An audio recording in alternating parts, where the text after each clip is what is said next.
March 2nd, 2017, New Haven Learning, getting ready to rain, getting ready to storm.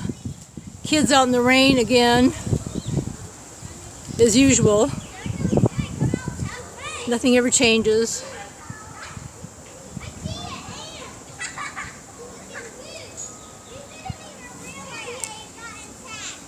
Hillsborough County, Tampa, Florida.